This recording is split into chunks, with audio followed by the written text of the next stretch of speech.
Bien, pues les decía antes de la pausa de publicidad que íbamos a cambiar radicalmente de tema y verán que es así, porque de hablar del sector de la construcción y de empleo, pues vamos a pasar a hablar de literatura y de un libro que este libro podría tener 25 años, pero no, es reciente porque es una edición nueva de esta biografía novelada que escribió Julia Bellido hace 25 años sobre San Juan Grande, y ahora bueno, pues ha hecho una reedición diferente, ampliada, con nuevos datos, y queremos conocer no solamente pues todas las novedades de esta edición, sino también pues la trayectoria, por supuesto, de Julia Bellido, pues hablar un poco de literatura, que también nos viene muy bien. Julia, hola, bienvenida. Muchas gracias. Decíamos que 25 años después, efectivamente, hablando otra vez de Juan Grande, pero sí, de una manera diferente. Bueno, yo pienso que la historia es siempre la misma, sí, pero lo único que varía es la forma de ser contada.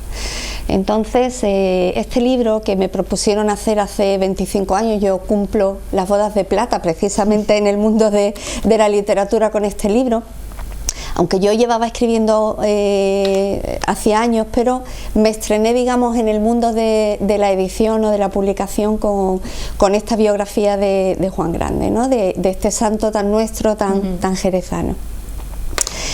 Esto surgió porque yo colaboraba con una editorial haciendo traducciones, haciendo pequeños trabajitos, y en vista de que se iba a canonizar Juan Grande, que se canonizó el 2 de junio de 1996, me propusieron hacer, pues bueno, una biografía. Yo empezaba en este mundo y yo dije, pero bueno, para mí fue un proyecto que me cayó encima como casi una losa, muy ¿no? Grande, porque ¿no? Yo decía, bueno, vale, pero esto, entrar así a saco, ¿no? En el mundo editorial, ¿no? Porque además fue un éxito, o sea, los hermanos de la Orden de San Juan de Dios se volcaron muchísimo con la primera edición del libro, tanto los de Jerez como los de todas las casas de España, y se tuvo que hacer, bueno, se tuvieron que reimprimir muchísimos libros y se hizo una edición en italiano y en alemán, porque también en Italia y en Alemania pues está muy extendida la orden. Entonces, bueno, a mí me cogió, bueno, se vendieron más de 15.000 ejemplares de la primera edición, cosa que esto no lo consigue hoy en día, bueno, nadie, porque fue como un bombazo, ¿no? Pero la cosa buena, ¿no?, que yo te contaba antes, ¿no?, que te decía de cómo se cuenta la historia, ¿no? ¿Por qué es una biografía novelada? ¿O por qué yo he querido llamarla una biografía novelada? Porque hay que diferenciarla de la novela histórica propiamente dicha, porque la biografía novelada llega a más gente, porque un tocho histórico se lo leen pues historiadores, pues geógrafos, pues gente más erudita o con un pozo más grande o más intelectual, pero yo quería que este Juan Grande, este santo tan nuestro, y digo santo, pero me voy a centrar en la persona, porque me parece lo más importante, llegara a todos los públicos, no solamente a historiadores y gente del mundo también eclesiástico, sino que lo pudiera leer cualquiera, porque su vida es de interés para cualquier persona, religiosa o no. Mucha gente, yo entre ellos, conoces el nombre de San Juan Grande pues por el hospital, por la calle también, la plaza, pero poco más. Entonces nos vamos al siglo XVI. Nos vamos al siglo XVI. Cuéntanos un perfil sobre por qué es tan no importante. Mucho para no destripar, claro, porque siendo novela, cuéntase un poquito. ¿Por qué fue tan importante la labor de Juan Grande en Jerez en aquella época del siglo XVI? Pues mira, fue muy importante porque este chico no era de Jerez, nació en Carmona en 1546 y con 19 años, después de una experiencia comercial, porque él aprendió el oficio de tejedor de paños en Sevilla, pues después de una mala experiencia comercial, este chico se ve que tenía una espiritualidad, se había criado en una familia religiosa, tenía una gran espiritualidad y una gran vida interior, y se va al monasterio de Santa Olalla, también provincia de Sevilla, a meditar, porque este revés empresarial, digamos, como que le hace plantearse un poco su camino, sigo, no sigo, ¿qué hago? Como un mazazo que te dan en la vida y dices tú, bueno, a partir de ahora, ¿qué hago con mi vida, no? Este retiro en Santa Olalla es fundamental porque Juan se da cuenta, viendo a una pareja de ancianos muy pobres, enfermos, abandonados por uno de los paseos que él hacía todas las tardes por allí, por la ermita, se da cuenta que quiere entregar su vida al cuidado de el más marginado, el que nadie quiere, el que todo el mundo rechaza y el que nadie integra en la sociedad, ¿no? Y esto sí que hay un poco una laguna aquí en la historia porque nadie sabe muy bien explicar por qué Juan se decidió por venir a Jerez.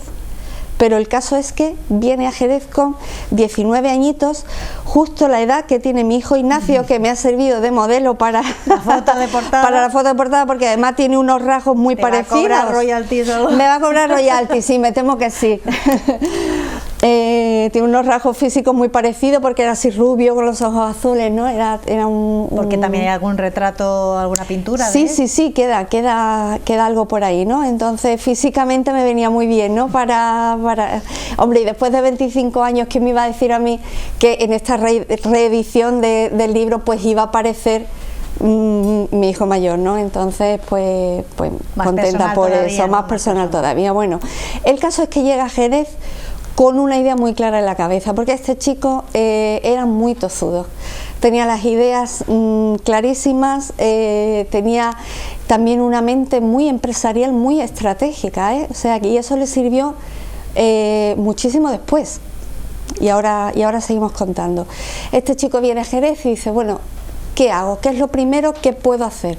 Pues se va al convento de los franciscanos y en medio de una confesión le cuenta al monje franciscano que lo asiste y que lo escucha cuál es su proyecto de vida. Pero claro, él no sabe por dónde empezar, y este monje franciscano le dice que hay una necesidad muy grande en la cárcel real, porque allí los enfermos y los presos están muy mal asistidos. Pues este chico con 19 años, que pensemos en un chaval de 19 años hoy en día, se va para allá, para la cárcel, y su primera obra en Jerez la empieza así. ¿Por qué Juan se decide después por entrar en la Orden de San Juan de Dios? San Juan de Dios, si él nació en el 46, en 1546, a él no le da tiempo a conocer a San Juan de Dios, porque San Juan de Dios muere en Granada en 1550. Entonces él, claro, empezará a oír hablar de su obra con posterioridad, ¿no? Y ve que realmente la obra que está haciendo o que hizo Juan de Dios en Granada, que fue otra verdadera maravilla, porque Juan Grande, por dar un dato médico importante, Juan de Dios, fue el primer sanitario, por así decirlo, que trazó los primeros esbozos del triaje que conocemos hoy en todos los hospitales, ¿no? Para un poco dar una atención mejor al enfermo, ¿no? Sí. Fue el primero que decidió, a ver, ¿a quién cogemos antes? Pues este que tiene una pierna rota para allá, este que viene con un resfriado para acá, y este pobre moribundo pues para el otro lado, ¿no? Entonces, fíjate que enunció los principios de lo que conocemos hoy por triage, ¿no? Por triaje. Juan Grande, a medida que va avanzando, y no cuento la historia porque si no destripamos un poquito, destripamos la novela, y es muy interesante porque es un chico que empieza enseguida a pedir cosas al cabildo jerezano. Él quiere tener su propio hospital, ese es su sueño. Él no quiere andar de sitio en sitio, sino que él quiere fundar su propio hospital. Con 20 y tantos años. Con 20 y tantos años, bajo la orden de San Juan de Dios, que profesa en Granada. Y empieza a pedir cosas al cabildo, y al cabildo me lo tiene mareadísimo, porque los hospitales, que había muchísimos en Jerez, pero muy mal gestionados, porque todos los hospitales lo gestionaban cofradías, cofradías que dependían de las limosnas de la burguesía jerezana. Entonces, bueno, como todos sabemos, pues en estas cosas pues también hay buena fe y mala fe también, y lo mismo que el dinero entraba, pues también salía, y salía pues a bolsillos ajenos, y no precisamente a quien lo necesitaban, pues que eran los pobres y enfermos, ¿no? Entonces Juan como que ve toda esta situación y aunque en ese momento hay una Felipe II está en medio de la reducción de hospitales, o sea, se hace una reducción de hospitales, a Juan le prometen que le van a dar un hospital. En un determinado momento de la historia Juan le promete que le van a dar un hospital, pero se paran las obras por esta reducción de hospitales, por este totum revolutum que se da en toda España, no solo aquí en Jerez o en la Baja Andalucía, sino que se da en toda España. Entonces se para esa construcción del hospital y yo creo que se aprovecha el momento para encargarle a Juan esa reducción de hospitales, y de 13 o 14 hospitales que había aquí en Jerez, uno para bubas, otro para mujeres, otro para soldados, otro para enfermos de peste, otro para desahuciados, pues al final se termina reduciendo, cosa que imagínate en la que se mete Juan, porque esto le causa pues mucho dolor de cabeza, ¿no? Mucho dolor de cabeza, muchas enemistades y mucho y vuelve otra vez a pasar por otro. El dinero que iba por ahí rodando, pues ya no. Claro, pues tú imagínate que llega un advenedizo, que llega además de Sevilla, que llega pues con una honestidad siempre y una limpieza de corazón, que tú sabes que hoy eso pues molesta mucho. Hoy y entonces. Y entonces, claro, ¿por qué? Porque aquí estamos nosotros con nuestros trapicheos, aquí no nos ve nadie y aquí hacemos lo que más o menos nos conviene. Los pobres, los enfermos y los marginados son los de menos, porque nosotros la cosa es engrosarnos el bolsillo, y viene un chaval limpio de corazón, humilde, honesto y además con una capacidad organizativa y ya te digo, y de montar de la nada un hospital, y viene a decirnos a nosotros que nos tenemos que marchar porque él se va a quedar con 3 hospitales, y en 3 hospitales pues va a hacer pues esa gran obra, esa gran reforma hospitalaria que se hace aquí en Jerez en el siglo XVI, porque es bestial, o sea, es una reforma hospitalaria sin precedente, no solo por la reducción y por la labor de encauzarlo todo a una vivencia más honesta, sino porque al paciente se le empieza a dar un trato que nunca se le había dado. Más humano, entiendo. Más... Efectivamente, no es solo la atención sanitaria en sí misma, sino que al paciente se le empieza a dar un trato humano, se le empieza a tratar con afecto, se le empieza a cuidar el espíritu, no solo el cuerpo, ¿no? Entonces, esta es la gran obra que pocos conocen, pero que pervive hoy en día en el hospital. Julia, de San Juan claro, toda esta historia evidentemente es la misma ahora que hace 25 años, porque bueno, es una historia de hace siglos. Efectivamente. ¿Qué diferencias podemos encontrar entre la biografía novelada que presentas ahora respecto a la original de hace 25 años? Hombre, pues en primer lugar el oficio, que dan 25 años escribiendo, publicando, y que esa niña inocente que empezaba, pues ya tiene un oficio y ya tiene una práctica que evidentemente me ha servido para corregir muchas cosas, para mejorar muchas cosas, pero también para añadir, ahora que está tan de moda esto, desgraciadamente, esta epidemia, ¿no?, que tenemos encima todavía. Me ha servido para añadir cómo se vivían las epidemias en estos siglos, ¿no? Porque es muy curioso, porque es que se vivían de la misma manera que las estamos viviendo ahora. O sea, en este sentido hemos evolucionado poquísimo. Había la misma desinformación, había la misma confusión de hacer esto, hacer lo otro, darse baños de agua fría, no tocar el agua, taparse la boca, no salir de casa. Bueno, era el mismo totum revolutum que hay ahora, pues los médicos no se ponían de acuerdo, unos decían una cosa, otros decían otra, ¿no?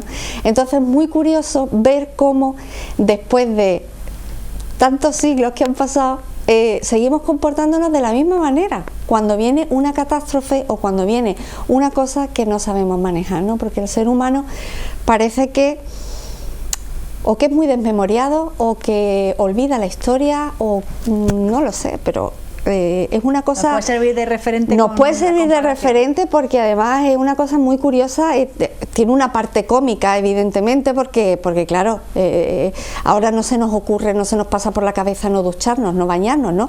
Pero entonces sí, entonces le temían al agua, ¿no? Porque podía ser perjudicial para justo cuando era lo contrario, ¿no? Cuando las condiciones sanitarias eran las que favorecían infecciones, virus y epidemias, ¿no? Por supuesto. Entonces, bueno, aparte de eso también, bueno, hay datos sobre la trayectoria del Hospital de San Juan Grande que también he incluido, que no estaban incluidos, ¿no? Que evidentemente es un hospital que de llamarse Sanatorio de Santa Rosalía, cuando yo escribí el libro, ahora se llama Hospital San Juan Grande. Entonces, bueno, hay toda también... la evolución de efectivamente, que también he querido poner esos datos, ¿no? Y poco más. Bueno, me comentabas el otro día cuando hablábamos por teléfono que te llamó mucho la atención en aquel momento una especie de mal rollo que notaste, ¿no? Por escribir sobre San Juan Grande siendo mujer. No lo sé, entonces, ¿cómo pasó aquello? Y ¿ahora has notado también esa prevención por parte de algunas personas o también hemos evolucionado para bien en estos 25 años? Bueno, yo espero que hayamos evolucionado. Todavía no, en la primera, estoy estrenándome aquí, o sea que quiero decir que el estreno ha sido aquí, ahora veremos las respuestas, ¿no? del público. Bueno, aquello fue curioso, ¿no? Y yo viví como una anécdota que en su momento, evidentemente, pues me hizo daño porque no lo entendía. Pero ahora entiendo, después de toda esta vida vivida y después de toda esta trayectoria, que el mundo académico es muy casposo. El mundo académico es muy machista y unido con el eclesiástico ya hay ciertos sectores de la Iglesia, evidentemente progresistas, modernos, y toda la Iglesia no se puede meter en el mismo saco, ni todos los sectores, pero hay ciertos sectores que parece que todavía están viviendo en la prehistoria, ¿no? Entonces, claro, encontrar este rechazo de alguien que aquí se había erigido como el padre de San Juan Grande, ¿no? O la persona que siempre había escrito de él, ¿no? Que parecía que era su propiedad, pues claro, chocaba un poco, ¿no? Porque lo que justo hacemos los escritores o los poetas, en este caso que yo me dedico a la poesía, es que tenemos una cosa muy clara, que cada uno tiene su sitio y que que todo está contado. Aquí de la muerte ya se ha hablado, de la soledad se ha hablado, de la tristeza, de la alegría y del gozo. Esto lo hemos hablado todo desde Ovidio hasta la actualidad. Es la manera de contarlo la que cambia, es la emoción de cada uno, es la huella que imprime cada uno en lo que cuenta, ¿no? Entonces, yo ni pretendía comer ningún terreno, ni pretendía ponerme por encima de nadie, pretendía aportar desde mi visión, desde mi edad también, porque era joven,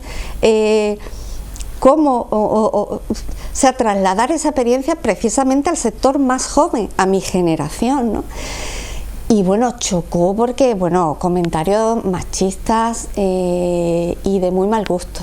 Que bueno, que ya hoy en día, pues evidentemente, pues ya me lo tomo a risa y espero que bueno, que ya las cosas han cambiado muchísimo y que espero que la Iglesia, sobre todo lo que a mí me importa, que es la orden hospitalaria, que ya te digo que en su momento se portó estupendamente y lo acogió con de hecho todavía está ese libro de hace 25 años expuesto en la vitrina. Cuando entras en el hospital está expuesto en la vitrina, que ya lógicamente está descatalogado y ya hay que cambiarlo por este, ¿no?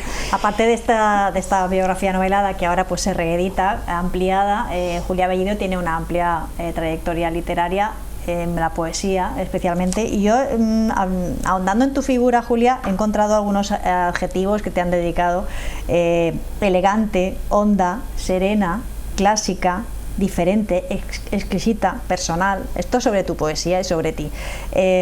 ¿Cómo está ahora mismo el ámbito literario en general? Después de la pandemia, ¿ha supuesto algún tipo de cambio, para bien, para mal?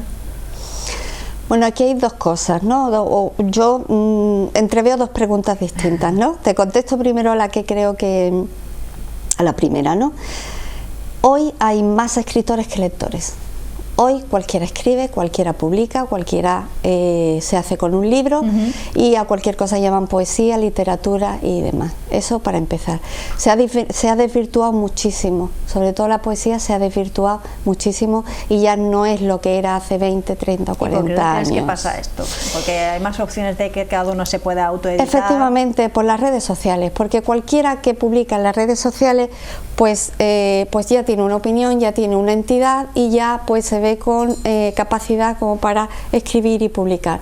Entonces, en este caso la poesía es otra cosa. La poesía es intimidad, la poesía es hondura, la poesía es lo más alejado a una red social, lo más alejado al mundanal ruido, tal, bueno, al menos tal y como yo la entiendo, ¿no? Mi forma de ver la poesía, ¿no? Entonces, por eso digo que hay más escritores que lectores, porque es que hoy cualquiera escribe y hay mucha mala poesía y hay mucha mala literatura. También se va muy rápido, ¿no? A lo mejor uno quiere escribir un poema muy rápido. Es todo en tiempo real, o sea, es todo en tiempo real. Y es verdad que la poesía tiene una parte de tiempo real porque también puede ser un retrato y una acuarela del mundo, ¿no? Que de ese retazo y de ese trozo de mundo que tú estás viviendo en ese momento, ¿no? Hasta ahí, perfecto. Pero también tiene un pozo, también tiene una técnica, también tiene, no hay que olvidar que la poesía también es música, es una sinfonía que hay que componer y que hay que tener oficio. Incluso una formación también, ¿no? Efectivamente. Entonces, por eso digo que en ese sentido, pues, un poco el panorama está un poco, pues, desvirtuado, ¿no? En el otro aspecto que me cuentas de la pandemia, yo te puedo hablar solo como lectora y como escritora. Como lectora a mí me ha beneficiado porque yo he comprado muchos más libros y he leído muchísimo más, dice, ¿no? Que ha habido más movimiento. Claro, en este sentido hay más movimiento, ¿no? Yo he leído mucho más y he comprado tanto cuando las librerías estaban cerradas, pues lo hacía por internet, y cuando mi librería de cabecera, que es la Luna Nueva, lógicamente, pues estaba abierta, pues compraba allí, ¿no? En cuanto a la pandemia como escritora, sí que es verdad que se nota un poco en el tema de la difusión. Porque cuando antes se hacían pues 10 presentaciones, pues ahora se han hecho 2 o 3. Es verdad que aquí en Jerez yo presenté el último libro del último poemario, que es Hojas de Ginkgo, lo presenté en septiembre del año pasado, que llevábamos meses de pandemia, que todavía estaba la cosa muy, muy mal, y vinieron 30 personas a la presentación. Esto en Jerez y en poesía, esto es un mirlo blanco, quiero decir, o sea que en ese sentido pues tampoco es verdad que no he seguido promocionando, tampoco es mi línea la de promocionarme mucho, pero bueno, lo justo y necesario y ya está, porque quien sabe quién soy me busca y es verdad que me gusta más el trabajo interior o el trabajo detrás de las cortinas, ¿no? Pero bueno, también entiendo que es necesario. Entonces, bueno, no creo que haya perjudicado. Es verdad que tenemos ganas de la normalidad ya, ¿no? Y de poder hablar de poesía cara a cara, sin mascarillas, en un entorno también literario y acogedor, ¿no? En este sentido, estás preparando presentaciones ya, no sé si de este libro o de las obras de poesía que hayas podido hacer en este tiempo. ¿Tienes ya, digamos, fechas o las vas a preparar este mes, el que viene, pronto, para estar ya cara a cara con los lectores? Mira, de momento de esta edición la hemos hecho nosotros, la hemos hecho con el sello de Sotavento Editores, que es un sello editorial que tenemos mi marido y yo, y hacemos, bueno, trabajos para la Universidad de Cádiz, hacemos libritos como muy especiales, ¿no? Muy concretos, ¿no? También libros por encargo que nos apetece mucho porque van en nuestra línea de pensamiento o van en nuestra línea de editorial, y he hecho una tirada muy pequeñita, he hecho 100 ejemplares solamente porque hay una parte que voy a donar lógicamente a la institución, a la Orden Hospitalaria de San Juan de Dios. Nobleza obliga, lógicamente, y en principio solamente voy a hacer una presentación el día 25 de este mes, jueves a las 8 de la tarde, en el santuario del Hospital San Juan Grande, que me parece que es el mejor sitio para bautizar a este nuevo niño, que no es nuevo, pero bueno, se mantiene jovencísimo, pues con el paso del tiempo. El día 25 a tiempo estamos de... Exacto, y entonces, bueno, pues según la acogida que tenga y según iremos presentando, pero bueno, tampoco mandaré un ejemplar a cada casa en España y poquito más, ¿no? Pero esto me apetecía que se quedara en casa, ¿no? Aquí en Jerez, que verdaderamente es donde tiene un poco de más sentido que se quede. Pues Julia Bellido, muchas gracias por habernos acompañado, muchísima suerte con este libro y por supuesto todos los que vengan en el futuro. Nosotros nos encontramos ya aquí en Avanza la próxima semana con más temas de actualidad. Adiós.